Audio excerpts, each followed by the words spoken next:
One died at Ekerenyo. One more other person has died in Nyamira. And the 8 have been referred and they are being attended to at Nyamira. Na tunaendelea kungoja in case there's any other casualty that will come. But otherwise, I want to appreciate the good work that has been done by the doctors at Ekerenyo and the doctors in Nyamira who are on with the work ya kushughulikia wale ambao wamechukuliwa huko. Tulijaribu kukimbia karibu tuone kama watu wameumia. Lakini tulijaribu sana. Tukaingia ndani. Wakati tulipoingia katika kwa hilo kali, tuliingia ndani tukapata kuna abiria wengine walikuwa wameumia, lakini wengine tulijaribu, kuna mtoto alikuwa ndani, kuna wazee wa mama walikuwa ndani na tukajaribu kuwatoa. Tulipasua vioo vya gari, tukajaribu kuwatoa ndani. Vile ilifuka hiyo pumps, mama mwingine akatupigia nduru. Mnakufa. Kuangalia juu gari ndio hiyo. Ina speed. Kuna nini ya kanjo inakuanga hapo juu. Ikarus control, ikaingia kwa side ya barabara, ikaanza kufagia mavibanda zinakuanga hapo. Mimi niliona hiyo gari ikiingia tu. Hata nikapigia wenzetu nduru, gari ndio hiyo. Nikawasaidia. Alafu driver ndiye ananiambia, bro nisaidie na kufa." Nikapasua kioo ya gari, nikamtoa ndani. Mimi mwenyewe nili witness. Ramogi watimo mosne joma wito jogi masira machal kod mano motimore Nyamira gi nyamburko kata bas mar skul mar Moiso Bagals ma Migori. Ramogi jogo mabende yudo hinyruok wakwayo ni gichang mapiyo e kinde ni mabende giyudo thieth e osiptal. Omedo jiwo jogo matiyo kod apaya mondo bed motang' ahinya gi thuolo ni, kendo kopo ni no gari kata nyamburko ni nyiso ranyisi moro amora manyalo miyo ibed kode gi chich, kik idonje ni riembe nikech onyalo pokao lwaro kama ok ber. Wadhi nyime ka were kod mano en report mawiye ewi kaka omenda osebedo katiyo e kaunti ma Siaya koro pedha yanga ne gavana mar kaunti no James Orengo. Duoko no oyanga kod kata oyango rode mag mibadhi e yo ma kaunti ma Siaya osebedo katiyo godo kod omenda.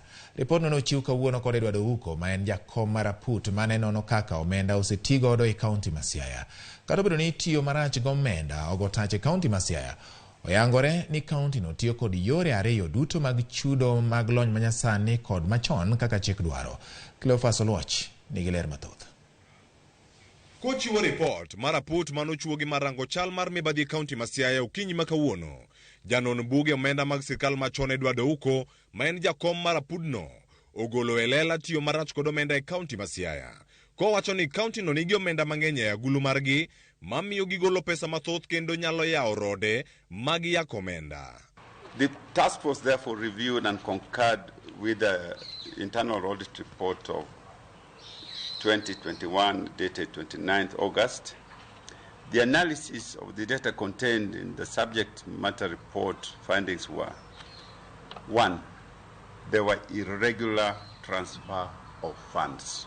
Kaluwore gi report mawiye, kaunti ma Siaya osebedo kalalo omenda e yor chudo ne jotije mamoko aching'.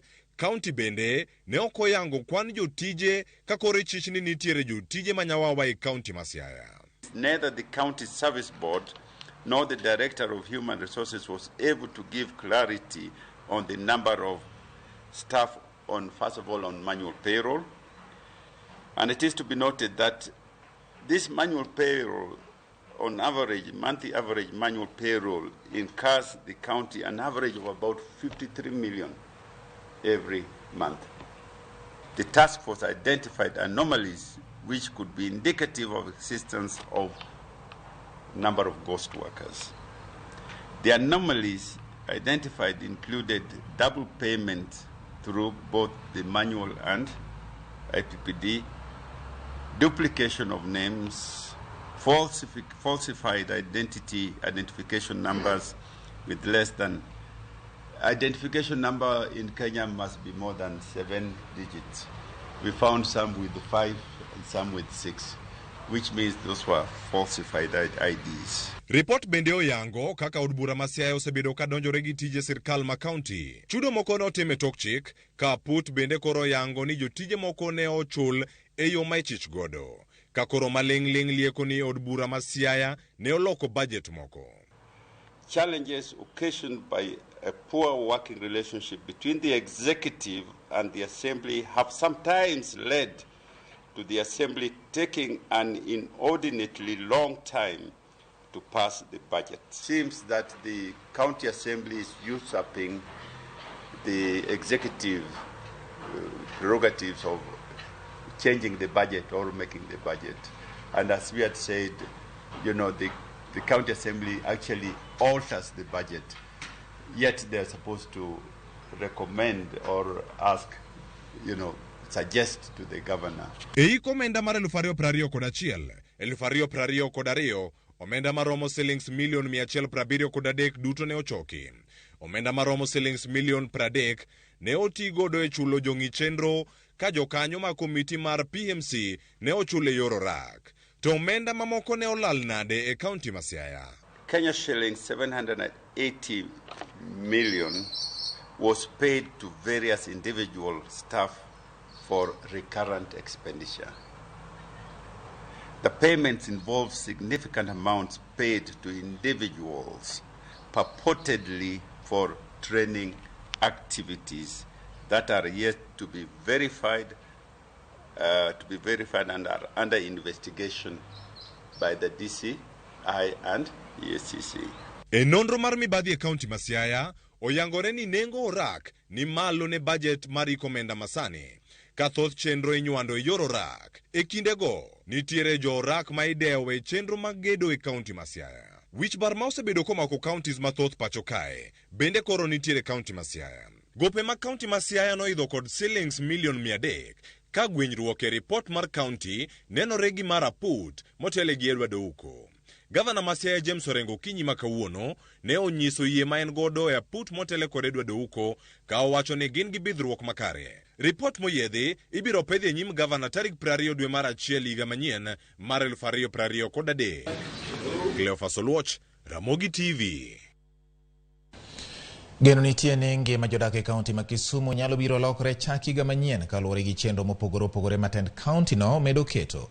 E twak makende kod Ramogi TV, jalup gavana ma Kisumu Matthews Owili ochiwo lipot ewi chal mar kaunti no kod lek ma gin go e higa manyien. James Okoth miyowa mathoth. Tend kaunti ma Kisumu e tielo mar ariyo ochano keto mahino e tieko thoth chenro manyocha gisechako ka bende gisingo chulo gope mag jotije mag tend kaunti no midendo gi dho ngere ni pending bills. Second term ka mwadwa timo mokwongo mabe waseko timo en wadwa ni mondo projects te manyiche no chaki mondo mi otieki completion of incomplete projects. Mar ariyo owacho bende ni wadwa ni mondo wachul jowa manyose timo tije ne county government magi dho ngere gidendo ni pending bills. Mano bende ngire owacho kendo government osecommit ni wadhi mondo mi wachul pending bills mondo jowa manyotimo tich ne county government oyud pesa ma ginyalo apply godo tije mamoko mwadhi timo e county ma Kisumu. Kotwak e yo makende e kar jot mare, jalup gavana ma Kisumu Matthews Owili osingo chwalo chenro madhi medo bero ngima oganda e county no kama oting'o gero apaya mopogore opogore, bero kendo yaro kuonde thieth. We will continue bende mondo mi wakel pi maler, iluongo ni clean potable water. We will continue bende gigero barabara. Kuonde mang'eny barabara sani ok ber, ting'eyo ni gin gik migero temporary nikech ok en gik migo lam. Koro ka koth ochwe kata mana 2 months moro 3 months moro luwore kama ng'ato nitie, nderni nitie mang'awa, nderni kethre.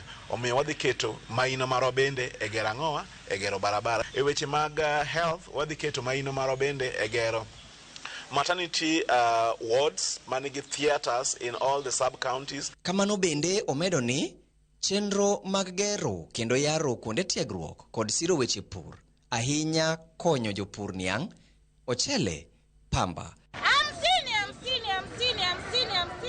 To gimedo bero alwora mag weche ohala e kaunti no. Obro timo gimiluongo ni expansion of the vocational training centers. Kuonde ma nyithindo yude ang'owa yudie tiegruok.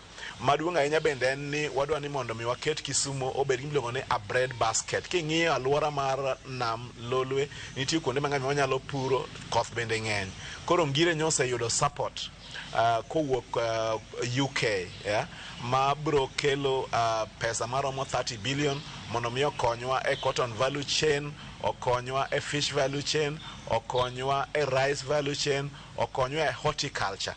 mondo mi wabed gi chiemo mwanyalo tiyo godo wawegi to gi mwanyalo uso e pinje mamoko. Owili bende ne okawo thuolono kendo duoko erokamano ne jopiny kuom miyogi nafas mar telonegi e tielo mar ariyo, kendo kwayo jopiny mondo omed wuotho kanyakla kaka oganda kendo chung' motegno gi ogai mar Azimio e okang' mokalo. Ang'eyo ni wasebedo ka wachung' kode motegno kendo wasebedo kwa miye support mondo mi piny mar Kenya oyud ang'o, oyud pogruok e kido mar ang'o mar telo.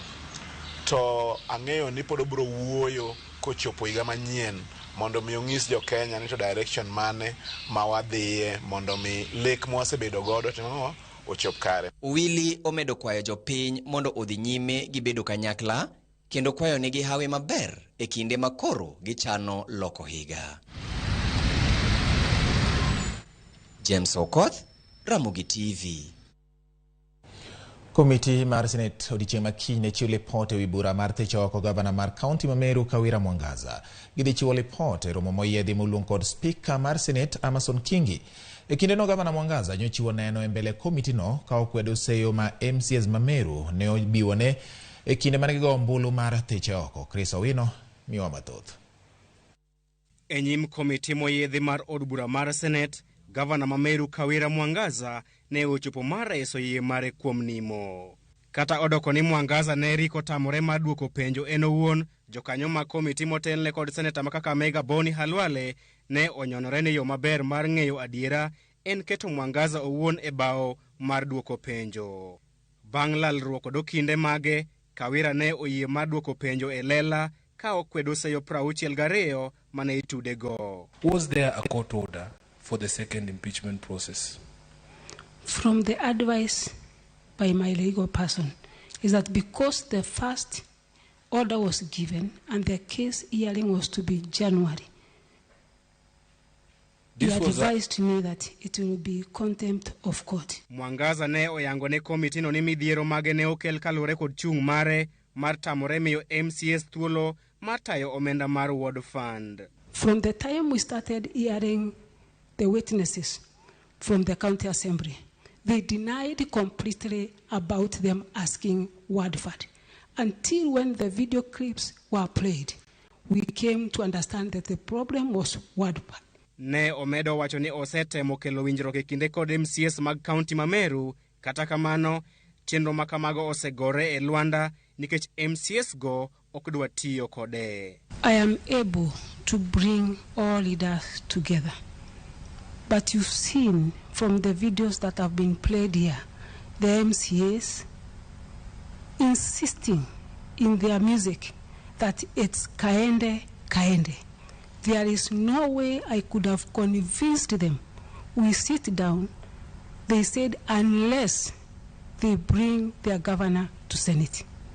That is the only time we shall sit down and talk. And that's why you saw them in the video, singing that they will not stop.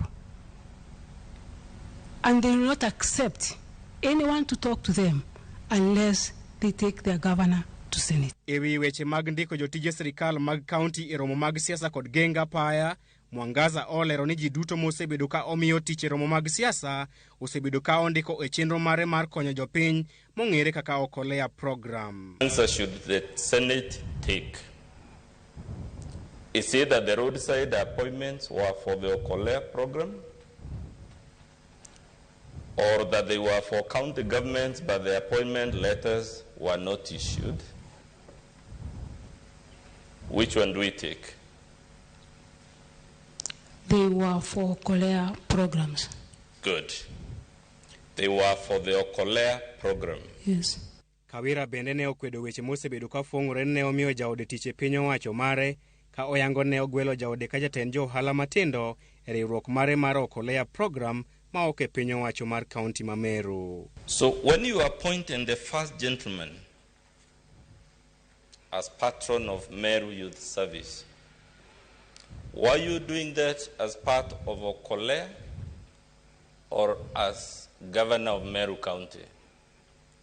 It was part of Okolea. That's why I insisted that you will not draw any fund from the county government of Meru.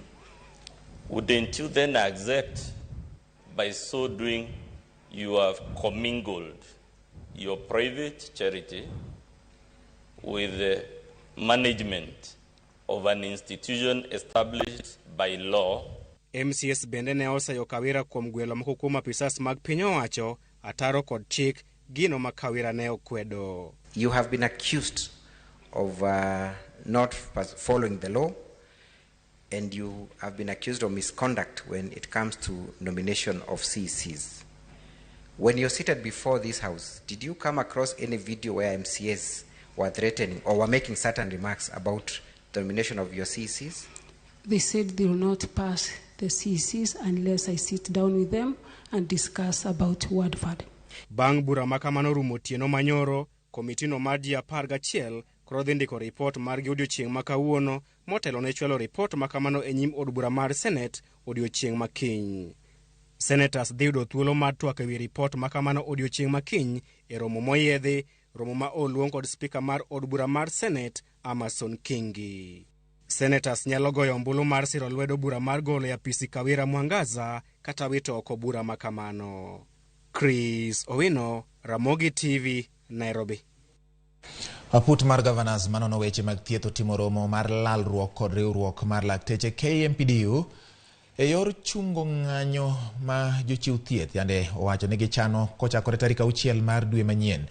E romo mano yware governor mar county ma Nairobi Johnson Sakaja moko kuom weche mane omi pek oting'o chopo kare winjruok ma kanyakla kata CBA ma e kindi 2021 gi 2025 osara mar jochiw thieth madeko chudo mamoko kaachiel kod ndiko moko kuom lakteche maonge kod tije e kind mamoko.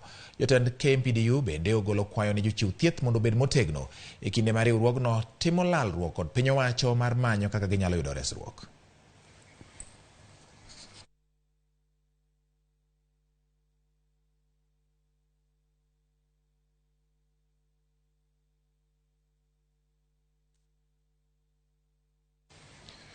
Erokamano nyakwara Ramogi kuom medo kete Ramogi TV gi sani. Neno ka ote magu medo donjo kae kinde ma wadani wakaw yweyo marwa mokwongo, yweyo ma bende anyisi ni imedo ndiko na ka in kod paro mora mora kotende gi weche manyien ma wakelo ni wach mabende neno ka poda medo nyuolo paro ka kendo golo weche mopogore opogore. En wacho ni daer mondo mi kwa ne oganda ma oyudo hinyruok chang ka jogo mabende owito joge wakwayo ne gi mos ahinya kata wagone gi mos ahinya. Min Belinda mar Kisendo mos makende ne joma joge gi owito ngimagi e masira mar apaya Januar neno tek. Judy Sari wacho ni I remember 2012 tukiwa tua Kisumu na hii bus only 2 students got injured. Wacho ni bus ma paro ni nosomo e skul no wacho ni kane gine toa moro to nyithindo ariyo noyudo hinyruok chalni masira moro notimore. Jaramula Onona babake Shaniz wacho ni en bende otimo mos ne joma oyudo masira no. Jocham pesa ma siayago moyudi gi mibadhi owinjo ma mwandu gi mane gi yakogo bang'e to tergi e jela. Mano Simon Ongwe wacho kamano. Erokamano. Leonard Yongo wacho ni gavana masani donge ma nitie chon ok notimo auditing mag kuote. Panin penjo moro kanyo ni governors masani matimo auditing, governors machon ni ne opando gi moko. Mago gin jok ma bende medo ndiko na ka ndi nyakwara Ramogi. In bende pod inyalo medo golo pachi ka indiko na ote ma bende neno ka pod donjo ka nyakwara Ramogi. Wakwayo jalup governor ma Kisumu mondo mi olos no flyover Mama Mboleo. Aparo ni ma ndien bende masule obende mar Kisumu. Gigonwa bathe lam mondo wati godo. Omondi okuto kawuok achuodho school winji makare.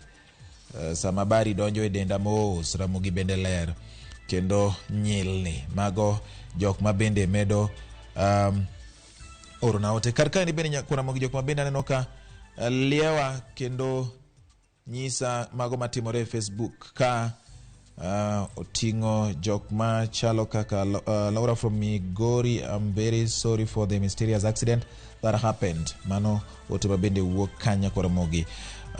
Kaso ka bende neno ka jaod bura ma Embakasi East Babu Owino bende wacho ni atimo mos ne joma owito jogegi masira mar bus mar school ma oni wuok Migori, kendo kwayo chang mapiyo ne joma oyudo hinyruok madhi nyime gi thieth. Ewi tiyo kod pesa mar jopiny, daher mondo mi ajiw jotelo ni counties magwa gi e gima wan godo manyalo dongo wa. Jotelo ka utiyo marach gi pesa mar jopiny to ginego oganda, to ka gitiyo maber to gireso oganda masani kod tienge mabiro. Erokamano nyako Ramogi. Gie sani yiena mondo akaw yweyo adundo, ka aduogo pod wan gi mathoth ahinya kokalo Ramogi TV. Kik idhi mabor. We are the best performing mar HIV testing mar mine mapek modhi pimo kuongo mar HIV. Watwa kod Pauline Oginga, jachiw thieth e kaunti ma Mombasa manokedo matek e kinde muoch mar COVID-19. Username Investments presents the domain Kisumu along Kisumu Mambo Leo Miwani Tamak Road, starting from 399,000. SMS the word dollar to 20321 or call 0725 000 222.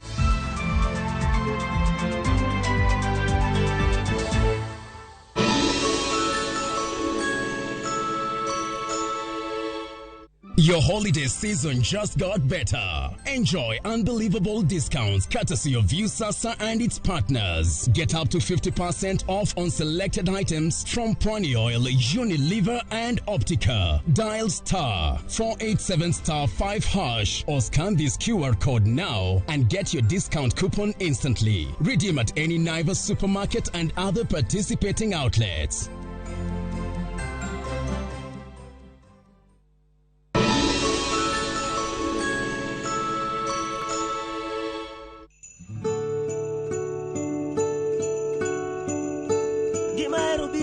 Mama ka Yesu polo hallelujah hallelujah jajuok man ka bed mana piny chik mana iti injili dwa kalo polo hallelujah hallelujah jajuok man ka bed mana piny chik mana iti injili dwa kalo polo hallelujah hallelujah. Opakuru Yesu nyikwa Ramogi ma MC Polo Tieno Leche abiro kamoda kwanu iga manyien ma iga mar 2023 Nyasaye man gwedhi kwado nyiga manyien miyud gino mane dwaro e nying Yesu Kristo.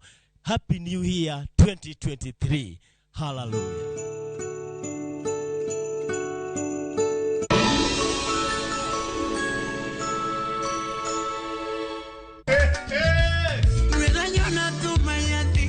Ma en chenro mar usiku sako wachoro thum mar benga gi ohangla kabiro komakore nyayudo e mbui mar Facebook, Instagram, Twitter @Ramogi TV #Ramogi Night.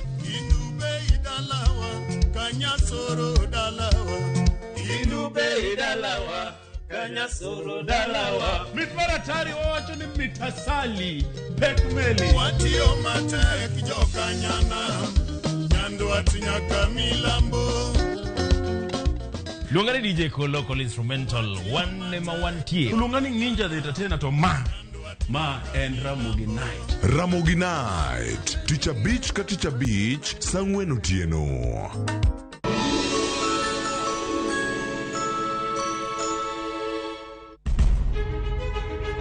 Penj laktar ok en ka chenro moro amora. Wach mar P2 emergency pin e monyo gino kapere mene giketho system. Wakelo ni achiel kachiel lakteche man gi lony mar arieya e weche ngima dhano. Koro ka goyo picha to dhi nyisa kind lekeno. To gipuonji achiel kachiel e weche ngima. Kero malit ne masongo madhi adhiya very good. Riuri gi Ruth Otieno wuok tich nyaka tich abich chakre saa 12 odhiambo. Onono tiend weche kowuok kuom laktar. Osomo oteni namba mar SMS en 23600 en penj laktar kendo kawo simbi. Wadhi kawa simbe jowinjowa jonenowa mana Ramogi TV.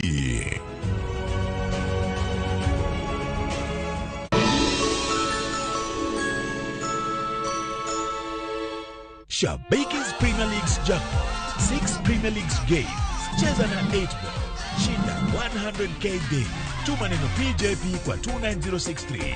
Not for persons under the age of 18. BCLB license 416.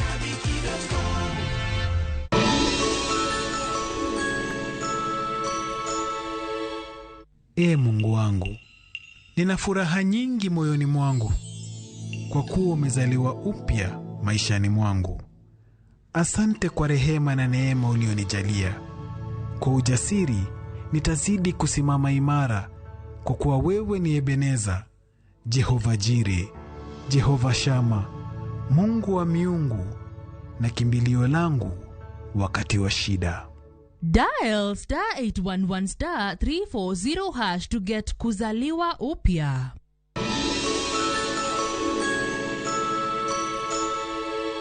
Jaluragayot kapenyo ni tokang na wuok oko to ibro nenango. Nyakwa Ramogi Ajwa, oganda ya mabo nochako kaka jaywarimba. Jago rimba no matin kanyo waywana. To sani en jaod bura malang'ata.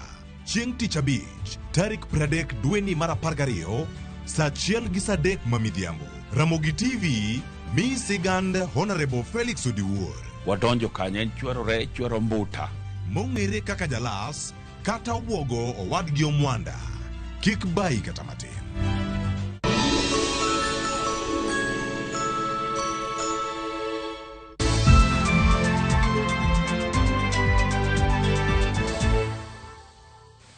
Machiegni kendo Nyakwa Ramogi wamedo dhi nyime gi weche manyien odhiambo masani. Kata obedo ni lipode mathoth maluoro kuom kod mecho ma itimo ne jopith gwen kod johala mamoko chopo ne obila nyaka sani pok ondhi achije ma osemiyo johala go lal mathoth. Jomecho go matiyo kod chek e mayo johala wachore ni ne okwalo checkbook mar kambi moro mar taka ka director mar kambi no ywago lal ma osebedo koyudo. Kokalo e tipo mar wang' dede mane omaki tarik 6 dwe mar 6 higani e kar sa 12 mar odhiambo. Jonjore moko ariyo mapok oyangi neno ka wuoyo gi simu mar ong'we yamo. Mokwongo chung' machiegni gi nyamburko mabiro rateng', ka jal machielo to nitie but nyamburko mabiro rambulu. Gikawo thuolo manok kapok achich mokwongo chorore machiegni gi nyamburko marateng'no kendo wuok ka oting'o gino machalo ufuko, ka nyamburko no to dong' ka tache dikore, ranyisi ni oyaw kiyo mare. Kokalo e pichago mane ogo gi wuon nyamburko no mar namba andike KCF 141Y, ne oto kiche kapok achijego lal gi ofuko mane oting'o buk mar chek mar bengi. Gino mane omiyo chopo e tesend obila ma Athi River okinyi mar tarik 7 dwe mar 6 higani mar goyo lipot. Buk mar chek no mayango kambi moro mar choko taka wachore ni ne okwal gi jonjore go, ka bende osebed ka itiyo kode e mecho kod kuo mag gwen matinende ogo tache gwenge ma opogore e pacho ka. Kwan jowand gwen ma osegolo ywak tok yudo lal mathoth e lwet jomecho matiyo gi nying kambino e ndiko chek e kinde chudo osemedore, ka giwacho ni chudo go gikoni ok chopi kaka owinjore.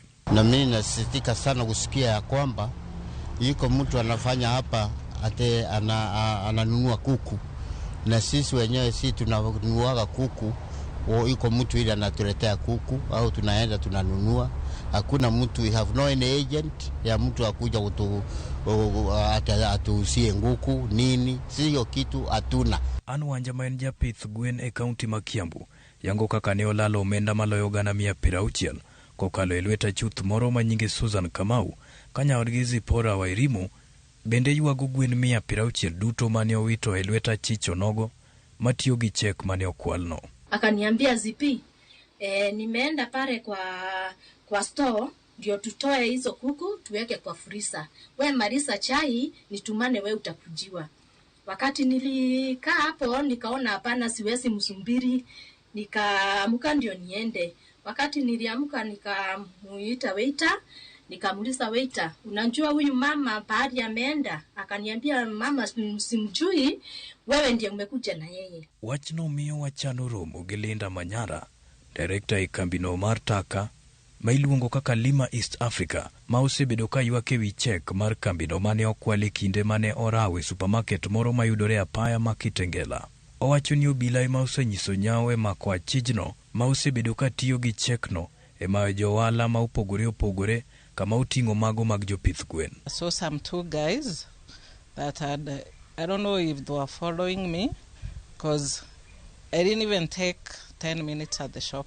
After a while, I don't remember when, some lady from around Mombasa Road called me that the checks that I had issued to her bounced, and that they had given us goods. It's a cosmetic company. They had issued goods worth 950,000. I told them that it was not me that issued the checks, gave them the story that the checkbooks were stolen and cancelled at the bank. It is for the police to catch these people. Yes. They have to be arrested at all costs. Wang dede mar bengi mar cooperative madonom tarik 14 dweni bende nyiso achich moro mane ochopo gi chekno kane ochwalo mar keto e bengi ka obila chich ni en jakanyo e kweth jonjorego. Penjo mathoth ne joma oseyudo lal en ni to karang'o ma obila biro kawo okang' kendo ndhiyo jonjorego. Wycliffe Oko, Ramogi TV. Ramogi ne obedo e ong'ala mokwongo e lweny mar kedo kod tuo mar corona e kaunti ma Mombasa e kinde mane piny ngima ringo jotuo mane anyuola gi ojwang'o. To kata obedo ni apisas wetene mane gin godo nogamo midhusi mar corona kaluwore kod tijgi, riyo mare mar dhi nyime kod chiwo thieth ne jotuo corona kaachiel kod temo gayo landruok mar tuono ne ok oduono. Waloso ewi Pauline Oginga ma en apisa maduong' e bad migawo mar thieth e kaunti ma Mombasa, ma e twak mare kod jafwambo marwa ma Mombasa, George Aoko. Kaunti ma Mombasa ma en achiel kuom bombe mane yudo ng'ikruok mapek kaluwore gi sieko mar tuo corona e pacho ka. Pauline Oginga en achiel kuom jothieth mane tend kaunti ma Mombasa owalo mar rakore gi tuono, tich mokoni ne ok yot ahinya. Mentally ne wabedo affected nikech waduogo wafwenyo bang'e. Chako fwenyo ka ng'eny jok ma koro nodonje tijni matek, yudo ka ng'eny gi koro bedo irritable.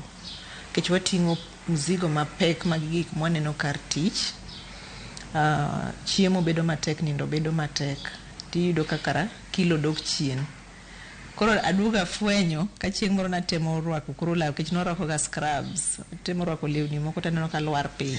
Eka fwenyo ni kara a lose kilo mang'eny. Kana aduoga pim rata yudo kana lose almost 10 kilos at that time. To kata obedo ni tuono ne nyoro nyaka jowetene mane gitiyo godo, okone muma mane ochamo kaka jathieth ne en neno ni oreso jotuo makata tek nade omiyo ne onge dok chien. Wachiwo yudo ka ng'ato ne tuo mopime moyudo ka en gi COVID. Kana osetim fumigation kendo waendelea tu. Nikech ne wang'iyo ka gima en lweny. Koro wane lweny, samoro ng'ato risasi nyalo goyo. To nyisi ni jomodong' we gorruok uendelea. Ne tich matek nikech ibedo trained as a professional, tiyudri ka koro itimo nyaka iko makaburini.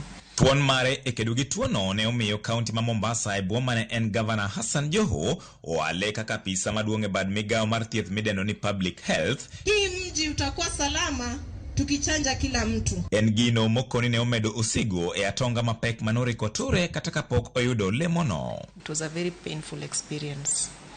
Kineno kaka ng'ato ywak gi nyithindo, basto chunye do hero mondo ik jaode dala. But nikech chik ne tek to Mombasa be ne nitie under lockdown, nok onyal tero at that time. That time ne onge kata ni nyalo golo body iter dala. So ne nitie simbe mane biro mang'eny, nitie jok moko mane ne ni ywaruok mang'eny nikech jomoko insist ni nyaka watim iko kaka wadwaro. Nitiere jomoko mane tiyo goledhi mar neno ni giluwo kido kod timbegi e iko, chenro makata kamano na itemo mar buogo mondo megires oganda mamoko. Moko ne nitie makane waluwo, tiyudo ka gichiegni chopo dala to giywa tiendgi mondo mudo kal, mondo budi otimang'o onind dala kaka chik mar tradition dwaro. But anyalo paro nitie moro mane onyisgi ni ywauru ya tiendu to kata uchopo mna sang'wen otieno timang'u ikie. Nan kata gi watna manotho ka COVID moter dala to nanyisogi ni nyaka ulu chik. Ok wabi ng'ado chik nikech un wedena, mana nyisogi ni nikech un wedena ok adwa nego wedena mamoko. En tuo mikoni ne ojiwa kweda e kind jodala e kor gwenge kaachiel kod jodak e bombe ma tuono ne onyore oganda mathoth kaka kaunti ma Mombasa kod Nairobi. Ingawa ne nobedo stigmatized thuolo mane wakao nikech wane mane wakwayo national government mondo oket lockdown baso gini nobedo implemented in other places based on koro national government ng'iyo ga kabisa to Mombasa timango tiyudo ka gik mane watimo kuongi ne bedo borrowed to itero kun mamoko to tudruok mane kindo gi national government be no dhi malo. Fumigation mar mtokni, fumigation mag transport media be no chako ku public booth manitiyogo mag fumigation kikalo to ogo yath kidonjo. Toni mar joluo nogoyo ngero ni jakinda ema keyo, Pauline nyisa ni en kaachiel kod department mare giseyudo mich tandawuoya kaachiel en mano mayange kaka apisa maduong' mosetiyo matek moloyo e kaunti mangima ma Mombasa. Mae nwayudo we are the best performing mar HIV testing mar mine mapek modhi pimo kuongo mar HIV. Malikoni sub county ema nobedo number 1 Kenya mzima. Nitie ma bene wayudo the most improved county egolo kute magayaki mawuok kuom miyo madhi kuom nyathi kapok onyuole. To ayudo this award as the best performing department in Mombasa County. En gimo kwa kao for granted. En gi teach maber mosebedo kwa tiyo. Emomiyo wayudo awards mineno wayudo gi. Kaluwore gi awards maneno ka sani iseyudo kagi en ranyisi ni tich osebedo maber. Akia ni benitiere moko kuom gigo miparo ni onego bene counties wa mag Kaluo bende somo kowuok e county ma Mombasa ka to chutho korka sekta mar thieth. Sama dhi e liel kata dhi arus kata dhi dala kagora piny to kumiboringie koda mokuongo en dispensary cha kapok otero hospital mamalo. Koro daher ni Kaluo wame mondo o embrace this strengthening of primary health care, referral system bende, coordination of ambulances bondo obedie maber ma kaponono ni nitie gimoro madharura motimre e community to ng'ato nyalo ringo kitero hospital mamalo. To wa enroll ji e community on NHIF mondo koro gibigiti gi osuptende magwa mag sirikal gi mondo kik ogol pesa mora mora kodhi e thieth nikech sama ng'ato golo pesa kodhi e osuptal tiyudo ka dhier donje nikech pesa mande notiyo go dhi tero nyathi e skul chulo ot kata nyiewo chiemo otiyo go osuptal. Ne agombo ng'eyo ni to Pauline Oginga en ng'awa? An Nyasakwa Kowak, Nyamira, Kang'o, an nyar Ramogi. To duto en ni ng'ato nego ng'iya gi tich matiyo ok gi kamae. Wan opuonjwa ni nyaka itim matek eka yud gimidwaro. Kata sani ka nitie gima manyo keche baba koro nosetho wetena go ema nitie tabo ng'ang'ana abo struggle tanyiso gi ni koro anachopo ka koro konya chopo keyo ni lakini achako gi kama. Migao mar thieth e kaunti ma Mombasa en achiel kuom sectors moseyangi ni osebedo katiyo maber to chutho e rakore gi weche mag tuoche ahinya to mano mar COVID-19. George Aoko, Ramogi TV, Mombasa. Kowuok e ng'iyo chir mar Pauline Oginga nyako Ramogi kinde mane piny tek wach mar midhusi mar corona. Wadwa ni mondo koro wadhi ane mag somo. Moko kuom jokony e gwenge mag Kuria mathoth gi puonjo e mbalariany ochako chenro mar jiwo weche mag somo e gwengego. Iketo tiyo kod nonro ma itimo e kuonde mag tiegruok ma opogore opogore siro weche mag dongruok e kaunti ma Migori. Jojuma nigi ler mathoth. Lipot mar kweno kata census manotim kod duolno mar Kenya National Bureau of Statistics e higa mar 2019 yango ni atamalo 21.5 mag oganda e subkonto ma Kuria East kod atamalo 16.7 mag oganda e subkonto ma Kuria West ma bende higi nitiere e kind higni 3 kadhi malo koro konyo no skul. Lipod ni bende yango ni atamalo 15.1 mag oganda e gwego ma Kuria East kod atamalo 18 mag oganda e gwego ma Kuria West bende weyo sikul kapok otieko. So we want to really to do research, find out from the lowest how do they transit. There's something called transition rate, primary to secondary, secondary to university. We have the capacity to address a number of issues, both social, economic, and educational issues that affect the Kuria people. So we also want to pay attention see, to monitor and do research and say really how are they transiting. Also at the university level, there are a lot of challenges. Fee payment, especially for people from marginalized areas, people for students from low income areas. Kaluwore kod kwan maloni mag oganda ma ok yud thuolo mar somo kaachiel kod tieko sikul, jolony e gwego mag Kuria East kaachiel kod Kuria West koro chako chenro mar ting'o malo wechego mag somo e gwengego. Commit themselves to ensuring that they are mentoring people and that they are supporting people, so that those who are grappling with problems of, for example, having to know which university or which institution they can pursue or which program they can pursue, they are given that information. We want to use our network in terms of academicians in translating Migori County in area of education. Within the Kuria community, young people who have had opportunities to pursue higher education will continue remaining in the institutions until they graduate. Bende gigeto jiwo som nyithindo manyiri mabende osebed ka ithiro kod wechego mag nyange. FGM will be a question of the past, and also we want to sensitize parents. Some time back there was a notion that if you had a son and a daughter, if they rather pay fees for the son and not the daughter, but now that one is not there. This allows us to network with the grassroots, to network with the villagers, to network with the people. Ka opogore kod ji wechego mag somo, jolonygi bende koro geto siro kaunti ni ma Migori e wechego mag dongruok ka gitiyo kod nonro ma itimo kod jopuonjre kaachiel kod jotim nonro e kuonde tiegruok ma opogore opogore ma oting'o mbalariany. We are doing development project based on the facts, and we can't get facts without using the scholars. We want to assure the Kuria community, and for that purpose the community in Migori, that we are ready, we have a voice, we can articulate the views regarding the issues that are fundamental as far as their education development is concerned. Jolonyo bende koro gego mag Kuria bende thothgi koro puonje mbalariany wachne safar magi chakoni gintiere kod geno ne kinde machiegni dhi ting'o malo wechego mag somo e gego mag Kuria. George Juma, Ramogi TV, Migori.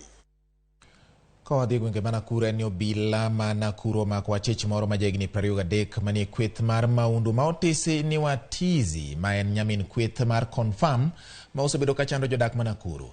Jackson Maruche mong'ere kod nying mar Rogers ichich ni otelo ne weche mag njore kaka turo udi, mayo ji simbe kod nek.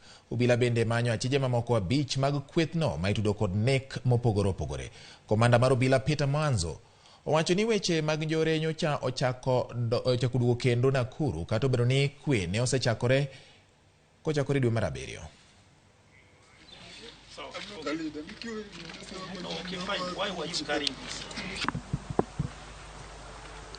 So jana tukasikia there was a meeting, kulikuwa na mahali walikuwa na mkutano, and on a tip off officers were able to move in very fast, and they managed to arrest him as his counterparts, his colleagues, mikora wenzao walipotoroka.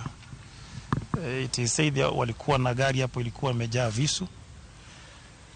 For whatever the mission they had, we are yet to establish through our investigations.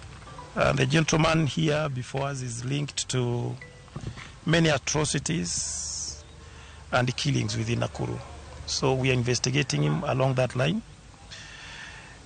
His gangs, he's a leader, and his gang is involved also in house breakings and robberies, and mobile phone snatching and stealing by use of motorcycles. He will be facing court, and we're still looking for the rest, wale ambao walikuwa nao jana. But of course we believe soon we'll be able to eradicate the entire operation of this gang in Nakuru.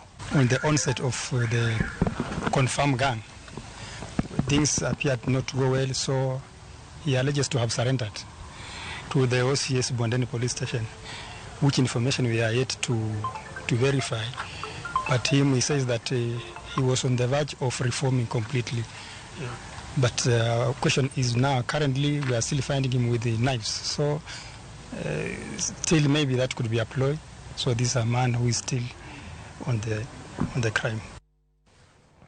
Ramogi kuyo kod leto kwako gweng' ma Chesamisi e kar chung' od bura ma Kimilili e kaunti ma Bungoma tok jodak e gwengego yudo ringre mar mane en jaod bura machon Mark Barasa tok kane olal jumbe 2 mokalo.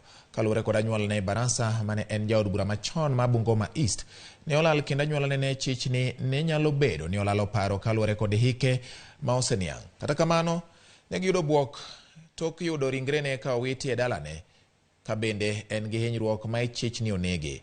Familia mare wacho ni moko kuom bath ringre ne kamuting'o wengene, lewe kaachiel kod lwete ma koracham noyud ka onge. Gidwaro mondo tim nonro mar yango adieri wi tho mar mane en jaod burano. Ringre okan e kar kano jogo ma otho ma Chirengany Nursing Home. Mzee Mark Barasa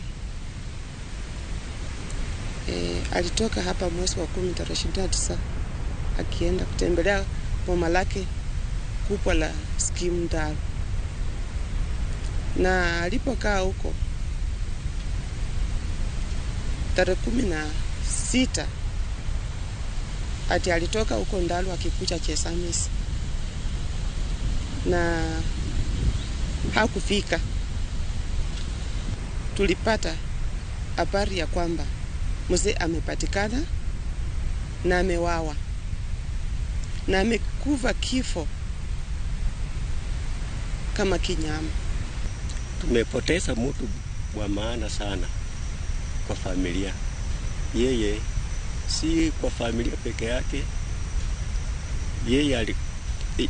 yeye ni mtu wa watu wote. Erokamano nyako Ramogi kuom medo keto Ramogi TV. Weche manyien mag OIMORE odiochieng' mar Tich Ang'wen kawuono, kama bende pod wan gi mathoth ahinya mwaiko ni jogo ma bende orna ote mag no ka Vivian Ong'ang' ma wuok Kajiado wacho ni otimo mos ahinya ne jogo ma owito wedegi e masira no. Dero Philip Magem Randung watu wanakufa barabarani kama siafu wacho ni ji tho andara mana kamorni ragalo kawuok Kuyoma Nyabera otimo mos kuom masira motimore mar apaya. Kawira wacho ni yie ne nimo manopita ma wuod Kisumu osiri wadgi mheshimiwa wacho kamano. Erokamano ahinya. Arian Ngome Ramogi lere dala mar Nyakwiri Migori koni kendo mor ahinya. Ofide mar Mikei ni wacho ni atimo mos ne jok ma oyudo masira, jok ma wito jogi mos, joma bende yudo hinyruok chang mapiyo. Mwalimu Evans Agaya wacho ni winjo Ramogi TV kena nene makare kanti Rambira Ugunja. Kuo rach duoko maendeleo mar oganda chien. Kuo eyo mora mora ano kamorgo. Erokamano ahinya. Vina Mpesa Mariat wacho ni amor gi weche manyien mawuok e Ramogi TV. Kaka pile aneno weche manyien kendo mora mokalo. Yiena manyakwa Ramogi mondo wadhi e yueyo pod wan gi mathoth kokalo e weche manyien mag OIMORE koting'o mabironi. These vegetables, since they have been sun-dried, they will be accessible all year. Kambi moro chako loso alode nyaluo kendo uso gi e chirni maoko. Username Investments presents the domain Kisumu along Kisumu Mambo Leo Miwani Tamak Road, starting from 399,000. SMS the word dollar to 20321 or call 0725 000 222.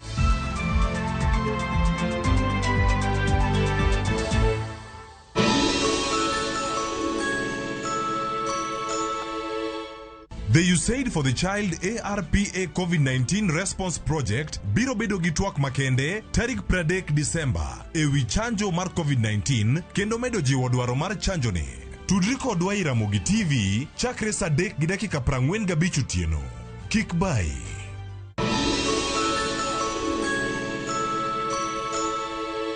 In this country, politics is rough. Gima ne oluorore e siasa kata bedni oken ja siasa. In politics, you lose your identity as a spouse of that politician. Osechung motegno kod jaode moluor Raila Odinga e lwenj demokrasia ma pachoka. I know why he wants to take the leadership of Kenya. It is not to enrich himself. Tudri gi min piny Mama Aida Odinga e twak makende Ramogi TV ngeso tarik 31 saa 1 kod saa 3 otieno. Kik bai.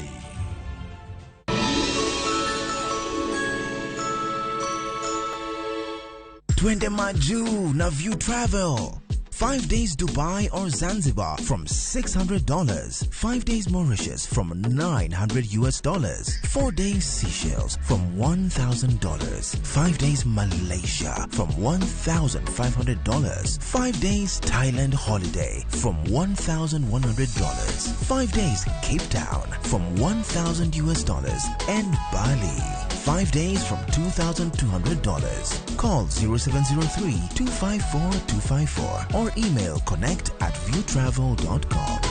To fly Maju, pop.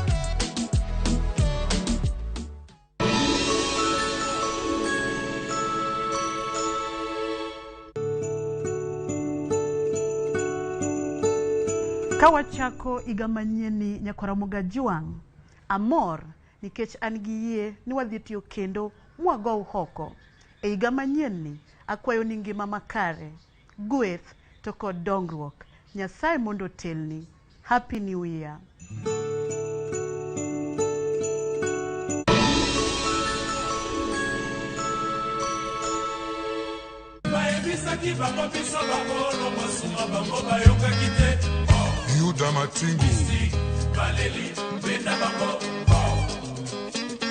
Ondike Biblos ni ask and it shall be given.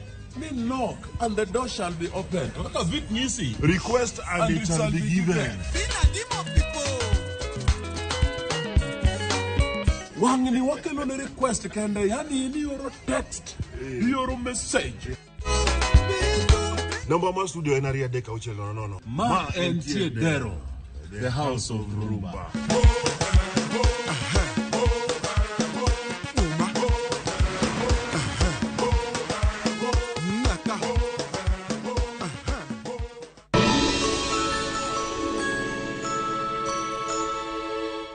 Winning on Shabeki.com is getting easier. Enjoy highly boosted odds on Shabeki.com. Kuwa Shabeki. Play now. Not for persons under the age of 18. BCLB number 416. Shabeki.com.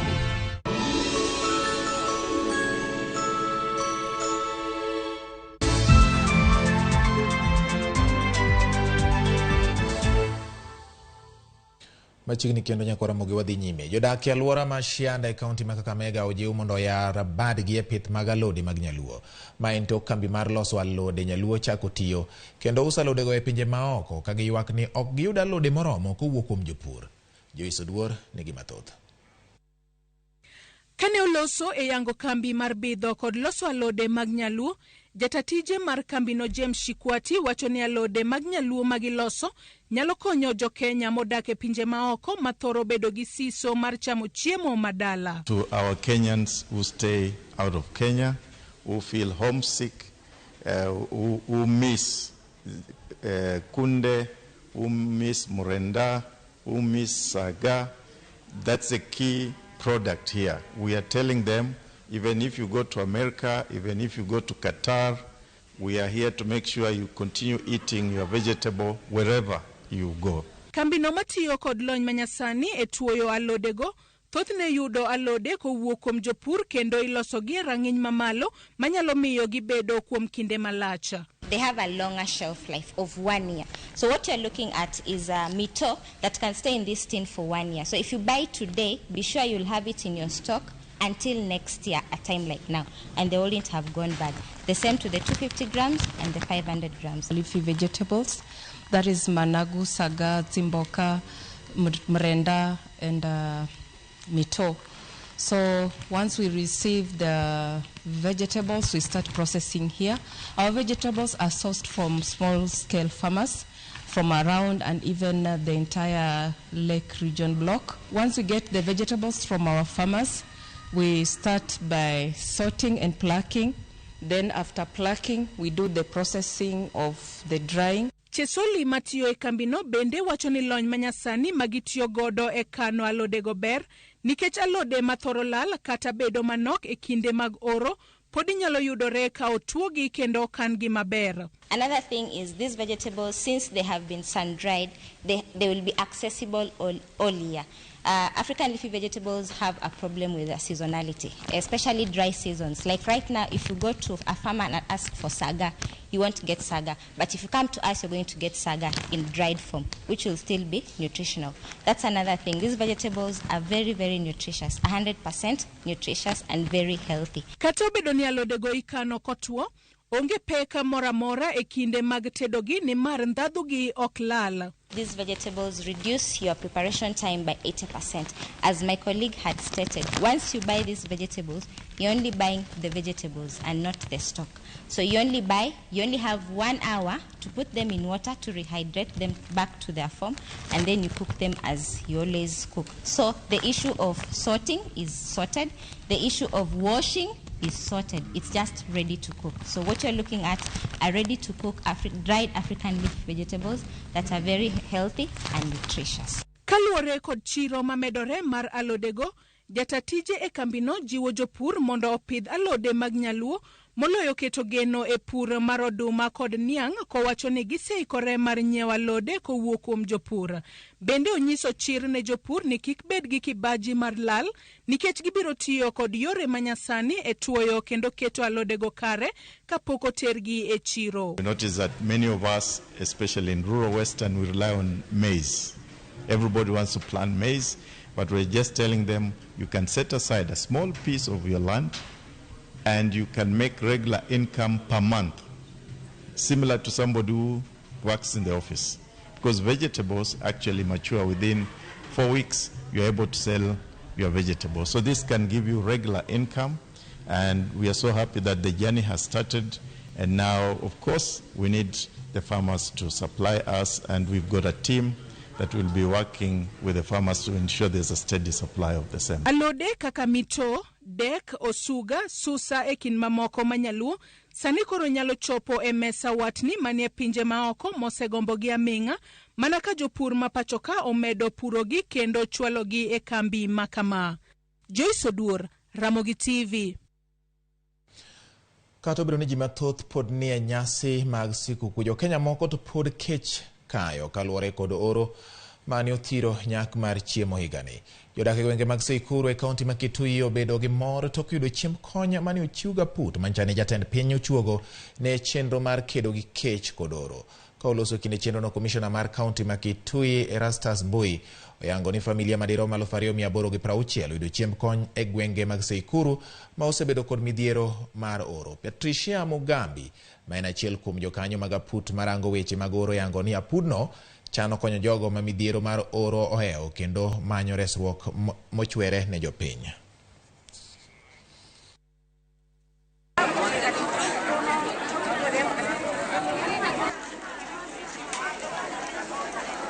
Drought currently is affecting 4.3 million Kenyans because we have had 5 failed rainy seasons.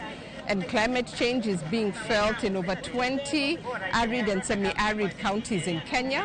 We are campaigning under the campaign name Wakenya Tulindane. Wakenya Tulindane because the effects of drought calls on all of us to think of our brothers and sisters who are affected by the drought, but more importantly, all of us looking at addressing the impacts of drought, mitigating the impact of climate change.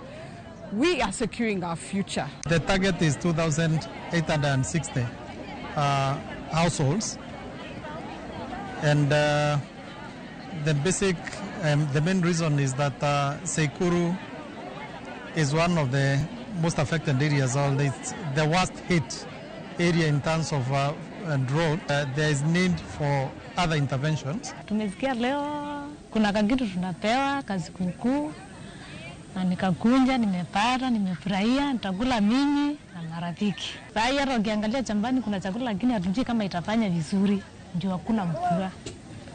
Ni Mungu tu asaidie mvua inyeshe tupate chakula. Johala mathoth e chiro ma makutano e kaunti ma Kisii yudo lal tok mach muoch kendo wang'o kuonde uso mag jojo wakali. Wachore ni majno ne omuoch kar saa 7 mar otieno ma piny orugodo kawuono. Bad migao makedo gi masira machal kod mago nochopo mar nego mach otieno, kata bedni ne ok ginyal reso mwandu mathoth mane osemako mach. Kaluwore gi OCPD ma Kisii Amos Ambassa, apisas mag arita kwe ma Kisii osechako timo nonro matut mar yango chakruok mar majno ma oketho mwandu ma nengogi nyalo romo milionde modhuro.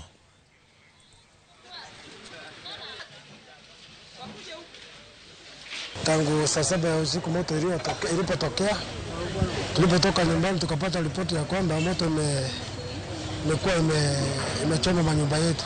Kufika hapa hivi tukajaribu kuzima, ikatushinda. Stima nayo iko imezimwa, tukajaribu kukimbia emergency Kenya Power. Kufika pale kubisha, hujaribu kubisha, mtu aliyetokea ni soja. Soja akaniambia watu wa emergency wameenda wamelala, hawako. Sasa tukarudi hapa tukaendelea kusumbana hii moto, kusima huku na huku. Halafu kidogo tu gari ya moto ikatoka ya kaunti yetu ya Kisii. Tukajaribu kuzima hiyo moto, tumezima, wamejaribu kuzima hiyo moto. Mimi ni muuza vyuma vikukuu, scrap metal hapa Masosa, nanunua na kuuza. Leo imekuwa siku mbaya, siku ya mkasa. Tumeamshwa usiku wa manane, tukaambiwa kuna moto umetokea, vitu zimeharibika. Inasemekana moto ilitoka kwa hoteli moja hapa, hatujafanya utafiti tujue, but inasemekana moto ilitoka kwa hoteli, imechoma mali yetu, imekuwa hasara mbaya, hasara ya mamilioni. Sasa imekuwa hasara tu.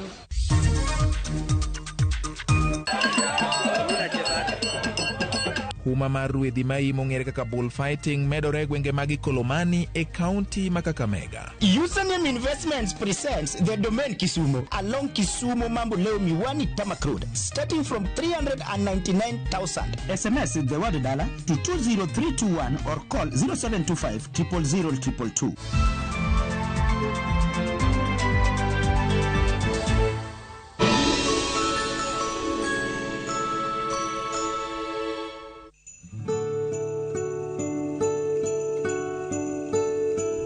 Timona mabera ero Yesu, timona mabera pakoga nyingi, timona mabera tingo imalo.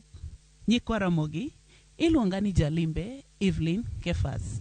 Akaw thuolo ni mar koyonu hawi maber e Christmas, kendo Nyasaye mondo ritu, ka utimo celebration, Ruoth mondo ritu kendo bed gi celebration mar mor mogundho. Amen.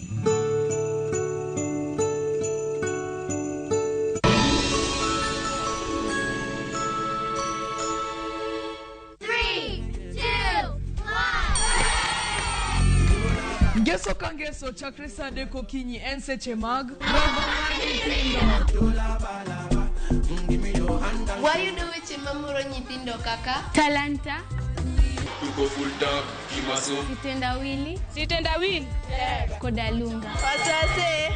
To chenro ok nyal bedo chenro ka onge sigana. Ganwa sigani mamichna. Chogik moko. Kod tedo. So nice now. Turu kodwa ngeso ka wangi. Lox ponde kata Lox P. Josephine Achieng kata Josephine Jos. Kod Ansali Kosgi Odhiambo kata Kihero Sally the Queen. Wanero ngeso.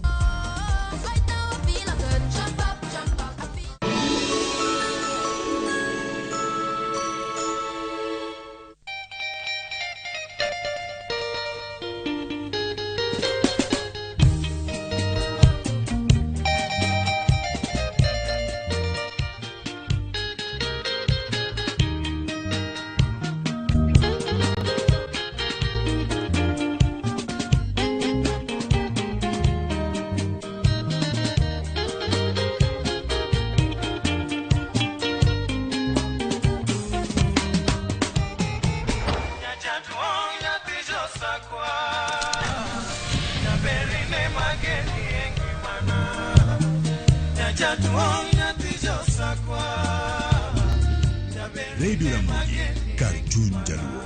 Radio Ramogi.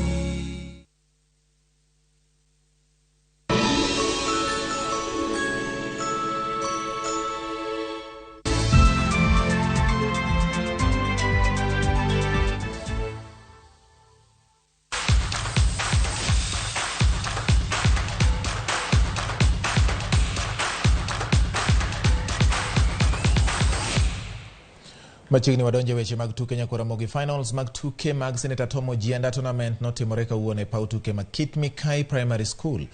Tukego mano nywako tuke mag adhula kod piem mar madho soda gi makati. Senator Tom Ojienda wacho ni gichako tuke makamago kaka yo mar nyayo talanta mag rowere e alworano kosingo mar medo konyo rowere